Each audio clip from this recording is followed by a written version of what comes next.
So yeah, I am delighted to be here at InTouch and excited to be talking with you today about augmented intelligence. And I'm not really going to touch on the black goo part. I think that's mostly in Steve's head. But yeah, hopefully we'll still find it interesting. I'm not only excited to be here, but to be honest, I'm also a little surprised because while I may look and sound like one of those traditional Metaswitch guys, I don't actually work here anymore. And I'm not sure if Steve knew that. You know, he called me up and said I need a presenter for the conference, and just from the way he said it, it wasn't clear that he remembered I left the company. Now, most people, most of you would have dealt with that pretty straightforwardly. You say, Steve, you're an idiot. I don't work here anymore. Get someone else. Right? But the problem is I'm English. And, we don't deal with conflict well, right? We like to, like things all to be nice and polite, and, awkward conversations, embarrassing conversations, they give me the willies. Luckily, there is a well-known British motto which keeps me going in these situations. So I decided to keep calm and carry on, and I said, sure, Steve, not a problem. And so here we are. But to be fair to him, I can understand his confusion because I was at Metaswitch for a long time, and because I like learning new things, I kept changing roles, so I can understand if I was a little hard to keep track of.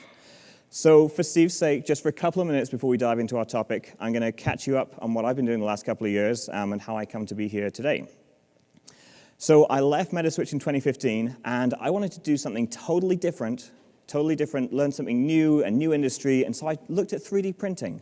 And I thought, wouldn't it be fun to create 3D maps of beautiful places? Yosemite Valley, Santa Cruz Island. That would be a really great business. And if any of you would like to see one, then I have one with me. I've got a map of Yosemite Valley. I would love to show it to you. And this is actually a great opportunity for you because you might be the first ever person outside of my immediate family to see one of these. Because this business was a total bust. I had literally 0 sales, right? That's a good achievement, right? A round number. So anyway, that didn't work out, but fortunately, after a few months away, I rediscovered my love for telecoms, and so today I have a consulting company, and we work specifically with Metaswitch customers on those kind of strategic technical projects that you often don't get around to in your day-to-day, whether that's migrations or rolling out new services, that kind of thing. And one of the great things about having my own business is I have a lot of control over how I spend my time. And one of the things I love to do is to write. And so I write these articles, and I want to share them with someone, so I have an email list for service providers. And by the way, quick sales pitch, if you want to join, in the corner here, you can use some advanced technology called a cell phone. Does anyone have one of those? And you can send a text message, here we go, you just simply send the word META, M-E-T-A, to the number 345345, and you can join the list, and you can get these fascinating articles that I write, or at least I think so. So I'll wait for you. You can do that now. Okay, all right, fine, I'll keep going. Anyway, so once you've done that, let's move on. So the topics for these articles vary. Sometimes they're like, new Metaswitch features or migration strategies, but the cool thing is I get to spend time looking at new and interesting technology. I did a series on SD-WAN recently, and today we're going to be talking about one of the most exciting technologies of recent years and the future, augmented intelligence.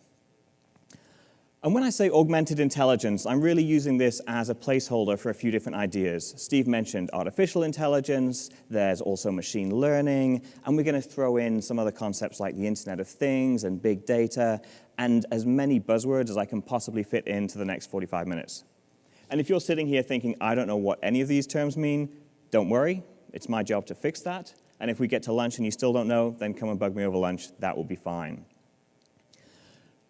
So I'm going to split this into 2 halves. The first half, we're going to look at the big picture, kind of understand what this means and understand how these concepts are impacting our world.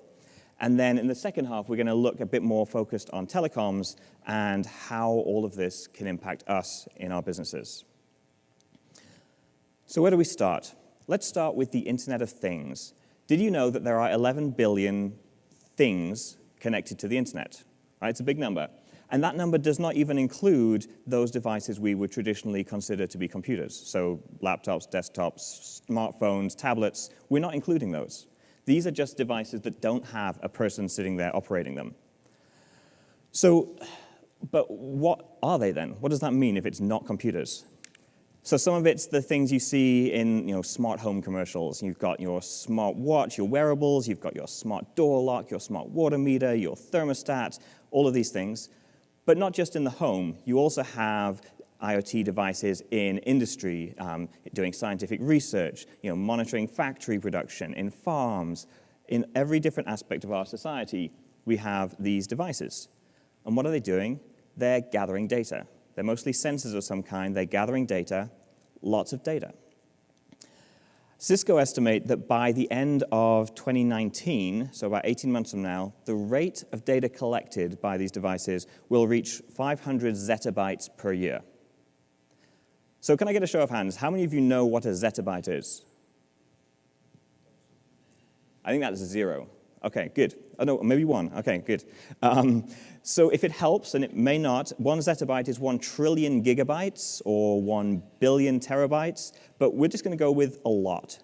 And the guys who name things, there's obviously some team of people who name things, they decided the Internet of Things was a good name. They decided that for this we should use the word big data. They obviously went to school for math or computer science and not English language, because these names really suck. But in any case, our society is gathering a lot of data. And it's possible that a lot of this data is just videos of people's cats, but hopefully some of it is actually useful. So in this slide, I want to kind of summarize the process that we go through with this data and turning it into something useful. And if you've been asleep until now, if you're sitting there on your laptop, pay attention for like 1 minute, and then you can go back to sleep, because this is really the core of what we're talking about. On the left, we have Internet of Things devices, devices gathering data, which is then stored in the cloud. That's called big data. And then, because there's so much data, a person can't possibly process it all, we use machine learning. We use computers to look for patterns in that data, to try to figure out what it means, to try to answer a certain question. And so that machine learning happens, and at the end, hopefully, we have a useful insight. I'm going to get into some examples soon, but before I do, I actually want to get in our TARDIS, our time machine, and travel back to the early 1950s to understand how the concepts of machine learning were first developed, and hopefully to understand a bit more about what it is. So in the early 1950s, this diagram on the left, or this photo on the left, shows the EDSA-C computer, which was the height of technology. It looks a little bit like a DMS-10 to me, but it is less advanced. This computer was designed for one purpose, to play tic-tac-toe. Now, the problem with tic-tac-toe is that when I play with my 7-year-old daughter, it's a game so simple that it's quite hard to let her win without making it obvious. Right? There's not a lot of complexity here. So this is an example of a game that did not require machine learning. This is, in fact, what they call an expert system, a problem where you take an expert, i.e. any human being who's ever played tic-tac-toe, and it can tell the computer what the rules are. It can give the computer strategies for how to play. A computer programmer says, do this, do that, and it can play well. Okay? So that's tic-tac-toe. That is not machine learning. But if we fast forward just a few years to 1959, there's a guy named Arthur Samuel working at IBM who becomes a pioneer in machine learning. And apparently computer scientists just love playing games, so he created a computer to play checkers, which is a little bit harder. So he taught the computer the rules and gave it some basic strategies, and then he tried playing against his machine, but what he found was that he won every time. And he's like, okay, this is not going to work. I want the computer to be good at this game. How can I do that? So he did not have the benefits that we have today of like massive amounts of processing power and memory to kind of analyze all the possible future combinations of a move and figure out what the best result was. He had to do something simple and something in a fairly limited amount of space and processing power. So what he did was he programmed his computer so that every time it made a move, it recorded the setup of the board and which move it made. That's all. And then at the end of the game, he recorded whether he won the game. So over time, he had the computer play against itself hundreds of times, and over time, the computer built up a database saying, in this scenario, if I play this move, do I tend to win or do I tend to lose? Very simple. That's basically what machine learning is about, is building up data and then gaining insights from it. So he had the computer do this, and it played against itself a few hundred times, and he once again tried to compete against his machine. And this time he lost. Big breakthrough, right? That's exciting. So he thought, okay, if I keep losing against the computer, I need a better checkers player. So amazingly, he went out and found the 4th best checkers player in the whole country. Personally, I didn't know you could be the 4th best checkers player in the country. I didn't know there were tournaments, but apparently there are, and he got one of the best players in the country to play against his computer.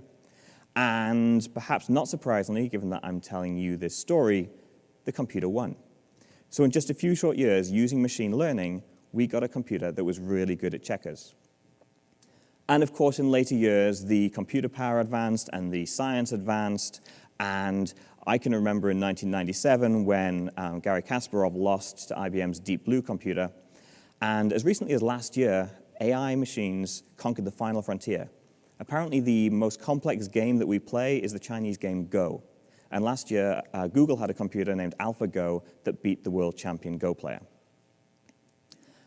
As an interesting aside, do you know who can beat the most advanced AI computer? It's actually an advanced AI computer combined with a human. And that's where augmented intelligence from our title comes in. Augmented intelligence is the greatest form of intelligence. Computer plus human together gets better results. And to continue our theme of weird competitions, there are actually competitions where human-computer pairings compete against each other to see who is the best chess-playing partnership, I guess. So yeah, you can compete in all of these things, and augmented intelligence is the pinnacle. So this is pretty impressive progress over the last 60, 70 years, and that's all great and good for science, but it's not actually that useful, right? Playing games, sure, fun, okay, whatever. So let's look at something more practical, see how this is impacting us in our everyday lives. So a few weeks ago, I was driving my daughters to a birthday party for a 6-year-old, which is a common activity for me on a Saturday afternoon. And we're driving along the freeway, and I've got Google Maps up showing me where we're going. And suddenly, an alert pops up and says, there is bad traffic ahead, you're going to be delayed by 5 minutes. And so my 5-year-old daughter piped up from the back seat and said, Daddy, how does your phone know that? It's here in the car. How can it see the traffic ahead? Good question, right? She's a very smart girl, all due to her mother, but nevertheless, a good question. And very relevant to today's topic, because it combines everything we're talking about. So there are sensors on the freeways. I didn't actually realize this until I did research, but there are sensors on the freeways monitoring the traffic flow. On top of that, Google itself, through the Android operating system, has a huge number of GPS devices out there seeing how fast people are moving along the roads. So all of these are Internet of Things, or acting as Internet of Things devices, gathering data, storing it in the cloud, which allows Google Maps to predict the future.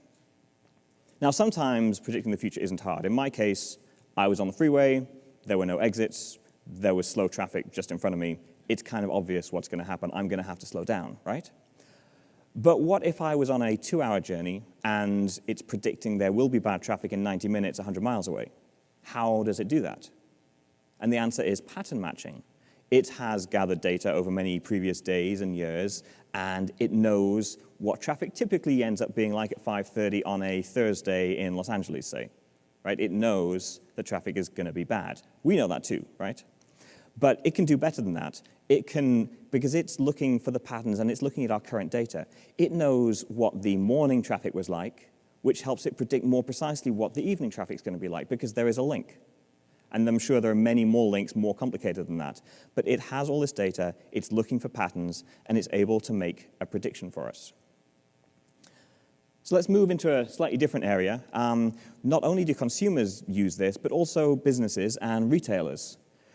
Who here, let's have a show of hands, who here shops at Target? Yeah, quite a few people. Which of you have a Target Red card? Again, quite a few. So if you have a Target Red card, quick commercial, it gives you a 5% discount on everything you buy in the store. That seems like a great deal, and it is. But what's Target getting out of it? They are getting your purchasing data. They are tied to you, what exactly you purchase, when you purchase it. Because for retailers, if they can predict what you're going to purchase, and they know the things you purchase, they can help target offers to you, and they can help understand what to stock. This is all very valuable data. What they'd really like to do is to sell you a lot more stuff. But the problem for retailers is that we are creatures of habit. We don't tend to change what we buy. So, if you go to the cereal aisle, the breakfast cereal aisle of your grocery store, and you look at the long aisle full of boxes and pretty, pictures and bright colors, personally, I don't look there and look at every single option and compare the nutritional information and think, which of these will give me the best start to the day? I just go straight for the Cocoa Krispies, right? Yeah, I think we're all the same. We have habits. We buy the same things over and over again on a pretty regular schedule. And so that's hard for the retailers because they can't change our habits. But the good news for them is that there is one time in life when our habits tend to change pretty dramatically, and that's having a baby. Before you had a baby, you had a habit of going to bed, sleeping 8-9 hours, and waking up in the morning. Afterwards, not so much. Before you had a baby, you maybe ate out at restaurants. Afterwards, not so much. So when you have a baby, everything changes. Your clothes change, your sleeping habits change, what you buy changes. You're buying baby food and diapers and toys. All of these things change. So it is incredibly valuable for retailers such as Target to predict when somebody's going to have a baby so they can grab that person and make them a loyal Target customer before anyone else does. So they employed a data scientist, they used their data, and they found 25 data points that somehow combined together predicted, they thought, whether somebody was going to have a baby. And that's great. The problem is that using machine learning in this way, sometimes there are consequences that we don't foresee. In Charles Duhigg's book, The Power of Habit, he tells a story about a man who walked into a Target store in Minnesota clutching a handful of coupons. And he was really mad, and he wanted to speak to the manager. And the manager came out, and he said, what's wrong? And the guy said, my teenage daughter received all these coupons for baby food and diapers. What are you doing? Are you trying to encourage my daughter to get pregnant? And the manager had no idea what was going on, so he apologized and, tried to calm him down. And eventually the guy went away. But the manager was feeling bad about it, and a few days later, he called back to apologize again. But this time, the father's attitude had changed. He said, you know what? There was some stuff going on in my house that I didn't know about. My daughter's due in August. I owe you an apology. So we learned a couple of things. Machine learning can work, but also sometimes there are unforeseen consequences. So Facebook have been in the news a lot recently, and they use machine learning quite a lot. And I want to talk about just one aspect of how they use it and some of the consequences of that. Facebook have a desire for you to enjoy using your time on Facebook, enjoy using Facebook. That seems like a reasonable, harmless desire. If I want to use Facebook, I would rather enjoy it than not. Okay, fair enough. So they said, your friends post so much junk on Facebook, and you can't possibly see it all. Let's figure out which things are most likely to make you happy so that you will feel happy using Facebook. Again, this feels harmless. So they look through the data, and they look at which things you like. They look at which articles you read, what you click on, and they build up a profile. And so they start showing you only those things that they think you will like. For good reasons. They want to make you happy. This seems all fine. But the problem is, when you get into the world of politics, what happens is that if you're somebody who is more conservative in your views, then they will figure out from what you like and what you read that you tend to like conservative things. And so they will only show you conservative things. They will only show you articles from people with the same opinions as you. They will only show you comments from your friends that match your own views because they predict what you will like. And of course, on the other side, if you're more liberal-leaning, they will do the same thing. So we end up with these two echo chambers where everyone thinks, everyone agrees with me, all the smart people agree with me, all my friends agree with me, all the articles I'm reading agree with me, I must be so smart. And you don't realize that maybe you do know people who disagree, but we get away from ever having a conversation about anything because we think all reasonable people agree with me except for some weirdos somewhere else in the country. That's what happens. And of course, there are many reasons for our partisan divide. I can't blame it all on Facebook, but certainly the consequence of their machine learning algorithm in the feed didn't help. So now let's move away from the consumer world and move to farming. How many of you here are in a rural area and have farmers among your customers? Yep, a lot, okay. So increasingly, farming is moving towards smart farming, using the Internet of Things in farmland. So in a rural area, you may be worried about trying to make sure that all the residences have high-speed internet, but you also need to worry about, do my farmers' fields have internet? Because internet-connected fields are really important for smart farming. Because what happens is we can use Internet of Things devices to gather data about livestock and about crops, how they're growing, what nutrients are being given to them, and we can use that through the big data, through machine learning, to figure out a better way of caring for the crops, for the livestock, with the goal of increasing the yield. The farmer would like to produce more food for the amount of land that they have, right? And this helps us to increase yield quite significantly. You have these farm bots or farm drones, and they can actually go around a field one plant at a time and apply a different set of care, a different set of nutrients, water, whatever, to that individual plant based on measurements from the soil at its feet and measurements on how it's growing. So they can give a custom treatment plan to every single crop in the field rather than just putting the same set of nitrates and water and whatever on the whole field. And as a result, in the same way that private tutors get better results for children than a big classroom, each plant grows more. We get more food for the same amount of land. So Steve mentioned feeding the world. This is how we do it, using machine learning. But perhaps even more exciting than this for me is how this can be applied to the world of healthcare. There's a guy named Sebastian Thrun who's a machine learning expert at Stanford University, and he decided to apply this to skin cancer. Skin cancer is interesting for a couple of reasons. The first is that it's really common and important. There are 5.4 million cases every year. And the other is that the first stage in any skin cancer diagnosis is a visual inspection. Right? You have an unsightly mole on your body somewhere, and you go to a dermatologist who looks at it and says, yeah, we need more tests, or no, you're fine, don't worry. So he decided to apply his skills to skin cancer. And so he created a neural network, a set of computers doing machine learning together, and he gave it what's called a learning data set of 130,000 images. So images where this is a picture of the skin, and we know what the eventual diagnosis was. Now go figure out the pattern. So he did that. He trained his neural network. And at the end, he wanted to test it. So he got a new set of images without the answers, and he got a couple of expert dermatologists, and he had them go up against each other. And the dermatologists got the right answer 66% of the time. They were able to correctly predict whether or not it was cancerous. The computer got it right 72% of the time.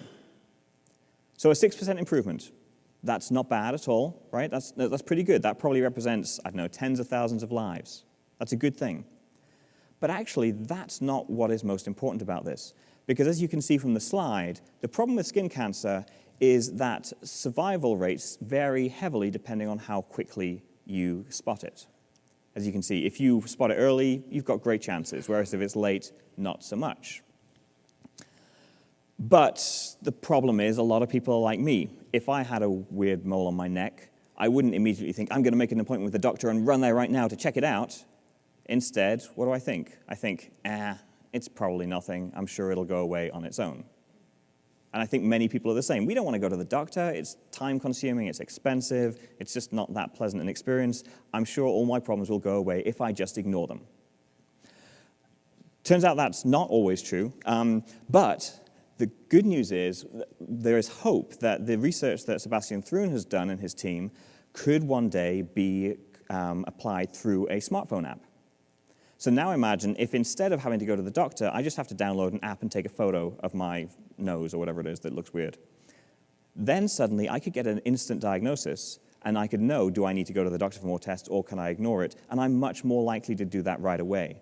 And so if we move the first diagnosis much, much earlier through this technology, that could potentially save millions of lives. So hopefully by now it's clear that this technology and these ideas are hugely important for the world around us in many different ways. And I haven't even talked about self-driving cars. But what do they have to do with our world, with the world of telecoms? That's what we're going to talk about for the rest of our time. And we're going to start out by looking at what are the characteristics of the kind of problem that machine learning does well, because it's not appropriate for every single situation. So we'll look at those characteristics first, and then we'll move on to look at some of the questions that can be answered through machine learning. So first off, we want to be looking for tough questions. There are many problems that don't need machine learning, right? It's a fairly simple thing. Maybe you still need to gather data, you still need to look at it, but it's kind of obvious how to interpret the data. Machine learning should be reserved for those cases where you just don't know how to start. You don't know what the data is telling us. You don't know how to find the pattern. But if you've got a tough question and an important question, then it can be a great approach. And some people make the mistake of thinking, you know what, we'll experiment with machine learning over here in the corner with something small, just to see if it works. But the problem is, it takes a fairly significant investment of time and energy and money to get the results. And if you're doing an experiment, oftentimes people give up before the end because it's just not worth the hassle. So you want to find an important problem and a tough problem to apply the technology. And a big part of the investment you make is actually in cleaning the data. So this doesn't mean that you're pouring water into your computer. That would be a bad idea. Believe me, I've tried it. Instead, this is about getting your data into a structured pattern, into a nice database where all the fields are filled out, where it's all in one place. Imagine a spreadsheet with beautifully organized rows and columns. Cleaning the data so that the machine learning algorithm can find the patterns or the anomalies. That's key. And the great thing about this is oftentimes you can find a scenario where you're applying machine learning to some data, but then there's a feedback loop, and you're able to continually improve the results. Because this doesn't give you, the perfect answer. It's always giving you an estimate, a guess, and that can gradually improve over time. So think of Netflix, for example. Netflix uses machine learning to predict which TV shows I'm going to want to watch. Sometimes it says I want to watch My Little Pony because my daughter's got on my account. That's not true, but a lot of the time it gets it right. They look at what you have watched before, they look at what you've liked, they look at what other people who like the things that you like, and they make a prediction. It says, recommended for Andrew, watch these shows. But they can continually improve their results because they know when they recommend it, do you actually click on it? Do I actually start watching this? And when I start watching it, do I watch it for 5 minutes and then give up? Or do I binge watch 3 seasons in a weekend? So they can improve their data and improve the results. That's continuous improvement, and it's very powerful over time. But all of this can't be done in isolation by the computers. You need human insights, because often your data maybe is missing some context. And we as humans are very good at knowing context and very good at providing additional insight. For example, maybe Metaswitch are doing some analysis of their sales success. And maybe there's a big spike in May 2018, and the computer can't figure out why. But a human could look at that and say, oh yeah, we had InTouch, and we had such a great time that everyone bought lots of Metaswitches. I'm sure that's what's going to happen, right? So human insights are also critical, the augmented intelligence that we talked about before. But finally, a warning, we don't want to apply this in a situation where we require perfection. I heard of one guy who wanted to simplify the invoice paying process in his business, and so he was scanning all these invoices, and he wanted machine learning to figure out, on this invoice, what is the balance, and then automatically pay it. The problem is, if it makes even a small mistake, maybe missing a decimal point or thinking the account number was the balance, suddenly you're automatically paying a huge amount that is the wrong amount. So perfection is not generally going to be the end result, and if that's what you need, then machine learning is not for you. But if a situation doesn't fit these criteria, don't despair. Actually, that might be good, because an expert system, the tic-tac-toe system that we talked about earlier, may actually be better. You're still going through the same process. You have the Internet of Things or other devices collecting data. You then analyze the data, and you gain an insight. But the analyzing part doesn't have to be done by machine learning. It could be just a person looking at it. Oftentimes, the data is so simple, you just need, once a week, somebody to go look at it and say, oh, we need to change this. Or maybe it's a bit more complicated, and you need a computer program, but what the computer program should do is pretty obvious. You don't need to learn that. You just have somebody program it, and a simple script could take care of it. So we're going to move on to some examples now, and examples from telecoms, and these are a mix of machine learning applications and expert systems, and some of these have solutions already, and some don't. So these are some of the questions that we might like to answer in the world of telecoms. Again, can I have a show of hands? Who here has experienced toll fraud in your network? Quite a few, right? So that's a big problem. And there are various ways. Actually, for those of you who haven't, let me briefly explain. This may be a little simplified, but as I understand it, maybe you're deploying ComPortal, so users have a website they can log into, and maybe your user thinks that the most secure password they can put on their account is PASSWORD. And then maybe there's a genius hacker who somehow manages to guess what that password is, log into their ComPortal account, and set up unconditional call forwarding to North Korea. And now suddenly you've got a secret tunnel where all the spies can call this number and get forwarded to North Korea, and you're racking up millions of minutes in charges. That's the very simplified version of how this works. And there are various ways that you can try to secure this. Right? For a start, you can not allow password as a password. You can also try to reduce the impact of the problem, maybe by preventing call forwarding to international numbers. And Metaswitch have MOPs for all of this stuff, best practices that you should follow. But you also want to spot the problem if it does happen, because there's a big difference between the customer noticing this when they get their next bill in a month's time versus you spotting it the minute it happens. To give you an example in a totally different context, last year I was selling my house in Ohio, and I moved out of state, so I wasn't there. And naturally, the Ohio real estate market booming, there were thousands of people going through my house every day. Maybe not, no. Actually, maybe one a month were going through my house with a realtor. So I was a little surprised when I got a water bill for over $1,000. Now, maybe if there were like 20 people in the house constantly showering, maybe that would have been justified, but there was literally nobody in the house. So I was a bit puzzled, and we worked with the water company, and they looked for leaks and so on and so forth. And eventually, the best we could come up with was that there had been one or perhaps several toilets constantly flushing 24/7 and somehow used up 40,000 gallons of water.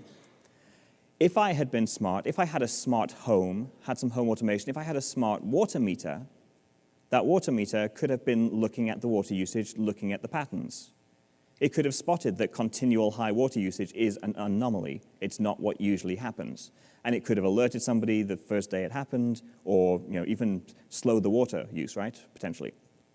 In the same way, with toll fraud, there are applications that use machine learning from people like Equinox or Transnexus, who are both here, that look at your CDRs, look at your call statistics, and look for the patterns, and look for the anomalies. And if they see something that looks odd, they can raise an alarm, or in extreme cases, maybe shut down service on that line.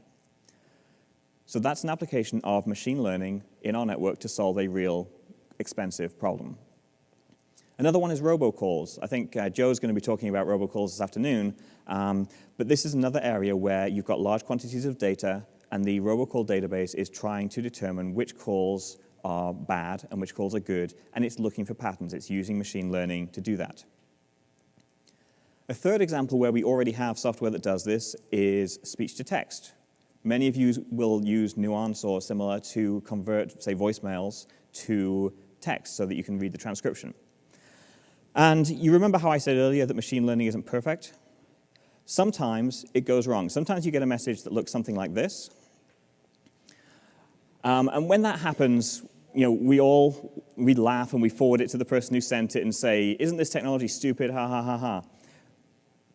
So it's not perfect, but it is getting better. And the truth is, even if this sometimes happens, I almost never listen to a voicemail because then the transcription is good enough. I think yesterday somebody said that 85% of people prefer to read their voicemails than listen to them because the technology does a good enough job even though it's not quite perfect. So next up, I want to raise a problem that I don't think has a solution yet, but is still very important for our business. For any of you out here who have a significant hosted business, UCaaS, hosted PBX, whatever, churn is a significant limiting factor on the size of your business. To give you some quick numbers, imagine you're selling 100 seats a month of hosted service, and imagine that you have, say, a 5% churn rate, which sounds high, but there are actually some of the big companies that is kind of their number.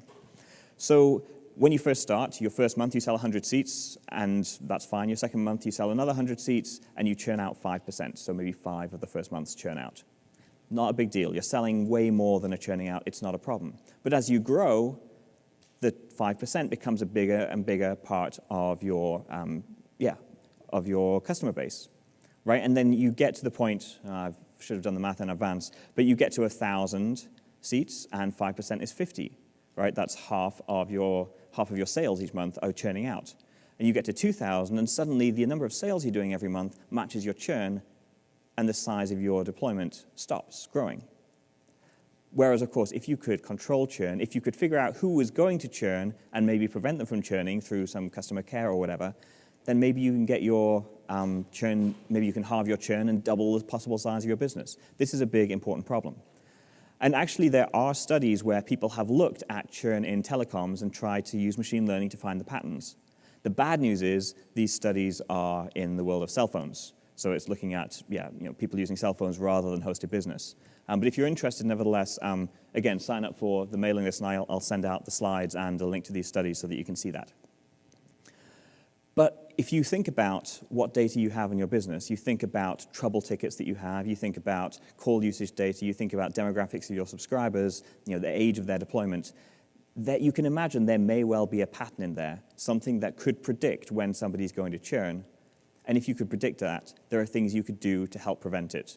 By calling them, by solving a long-standing issue, by giving them a discount to beat out the competitor that's coming in, whatever it might be. All of those are applications of machine learning. To finish, I want to show just a couple of examples where we have data that maybe we're not using, where we don't need machine learning. It's much simpler than that. Who here loves being on hold? Oh, nobody. OK. So IVRs are great for our customers. We sell them to our businesses. They use Easy Attendant or Premium Attendant. But to be honest, nobody really wants to be inside them for very long.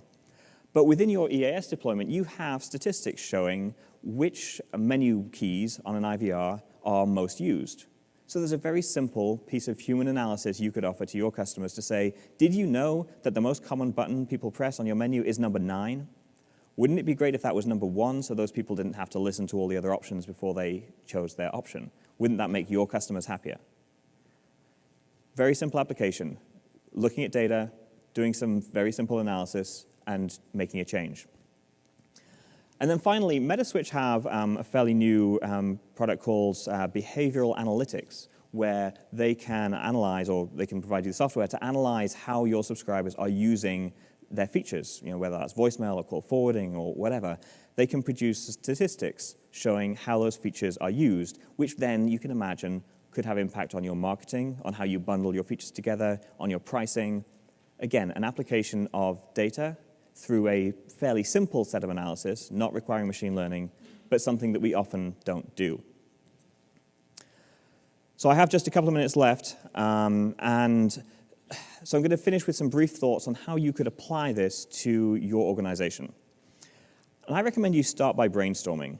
Brainstorm what data you have and what questions you'd like to answer. And do these side by side, because I think you'll find that the one will spark ideas of the other. As you think about the questions, that will remind you about data that you might be collecting or could collect, and vice versa. And I've thrown up here a list, I'm not going to go through these, of data that you might have in your network. And again, I'll send you the slides if you sign up, and you can use that to kickstart your process so that you can brainstorm your own list and expand on that. And as you brainstorm, you may find that the low-hanging fruit in your business doesn't need machine learning. Maybe it's a simple problem that can be solved through an expert system, through a person looking at it, or through a simple computer program. And if so, that's great. But where machine learning can really make a difference are those complex questions that really matter, the questions where your executives would be excited to know the answer. But it takes time and investment to do that. And as I said before, the first investment is usually in cleaning your data, in storing it all in one place, making it well-structured enough that it can be interpreted by a computer program. And when it comes to software, there are tools available from all the big cloud players, Microsoft, Google, Amazon, and so on. And there's even a special programming language named R, just the letter R, that is designed specifically for data scientists and statisticians to do data analysis and machine learning. If you can't code, then Azure's Machine Learning Studio has a kind of drag-and-drop interface to get you started and experiment with this. But to be honest, if you're going to take this seriously, you really need data scientists and programmers who focus solely on this area to help you out. But if you have a big, important problem, the investment could well be worth it. So as we wrap up, maybe you find yourself right now in the kind of tic-tac-toe world. This idea of looking at data, gaining insights, and applying them sounds useful, and you can think of some quick, easy wins in your business. And if that's you, that is great. But maybe you're more in the machine learning, chess, Go world, and you know that you've got a big problem, and you can see that maybe it would be possible to apply machine learning this to figure it out. And that's a great place to be too. You've got the beginnings of an insight in how to approach this. But maybe you're more interested in the general applications of these ideas to our society, because that matters to all of us. You know, the technology is hugely important. Our world is changing rapidly. As individuals, as businesses, and as a global community, we are collecting more data than ever about our lives, our businesses, and the world. And this massive data set allows us to find patterns using machine learning so that we can predict the future. We can identify patterns that lead to certain outcomes, and then we can act in response to those patterns, whether that's to act to fix the water leak, to act to help farmers grow more food, to act to cure diseases, or to act to make sure that pregnant teens get a good discount on diapers. That's all we have time for. If you want to learn more, again, sign up for the mailing list. And if you're around and you want to talk about any migrations you've got going on or rolling out hosted PBX, then that's right up our street. I would love to talk to you about it. I'm here for the rest of the conference. Thank you very much.